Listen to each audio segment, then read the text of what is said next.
Basically அவங்க வந்து Indrani and Vadivukkarasi மாதிரி நம்ம தக் லைஃப் தக் லைஃப்.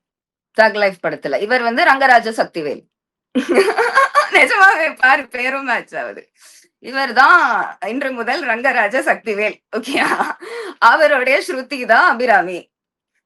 இதுதான் இந்திராணி, இந்திராணியோட அம்மா. இதுல நடுவுல அமரனா கொண்ட போட்டுட்டு சிவசங்கரி வந்து குதிச்சிருக்காங்க. அவங்கதான் ஃபுல்லா குட்டைய குழப்பி விட்டுருக்காங்க. தக் லைஃப்ல Amaran try to direct the whole business of every திங்ன்ற மாதிரி இவங்க வந்து ஜாய் கிறிசில்டா இப்ப கொடுத்துட்டு இருக்கிற இன்டர்வியூஸ் அனைத்தும் சிவசங்கரியால் டைரக்ட் செய்யப்பட்டது. அவங்க குத்தகைக்கு எடுத்திருக்காங்க. இந்த நயன்தாராவோட கல்யாணத்தை குத்தகைக்கு நெட்ஃபிளிக்ஸ் எடுத்த மாதிரி இவங்க சிவசங்கரி டாக்ஸ் ஒரு நெட்ஃபிளிக்ஸ் மாதிரி she has bought the purchased the story of Joy Crisilda.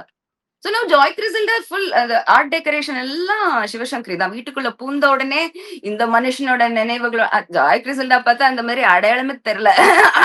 அதுக்கு இதுக்கு எனக்கு சம்பந்தமே இல்லைன்ற மாதிரி உட்கார்ந்து இருக்காங்க. இதெல்லாம் மாதம்பட்டி அவர்கள் தான் பண்ணாராமே. லைக் அவர் தான் வந்துட்டு இந்த போட்டோஸ்லாம் இது பண்ணாருன்னு. இல்ல this is all directed by Sivasankari. இது சிவசங்கரி தான் இதுல மெகா மைண்ட். அவங்க தனியா ஜாய அப்ரோச் பண்ணி நான் உங்களுக்கு ஹெல்ப் பண்றேன் பர்கா தத் மாதிரி நானு உங்களுக்கும் உங்க கேஸ் சால்வ் ஆகும் எனக்கும் வியூஸ் வரும் என் சேனல் பெட்டர் ஆகும். சேனல் பத்தி பேசிருக்க மாட்டாங்க. சிவசங்கரி பேசும்போது மதர் தெரசா மாதிரி தானே பேசுவாங்க. உங்களை காப்பாத்த வந்தேன்னு சொல்லியிருப்பாங்க.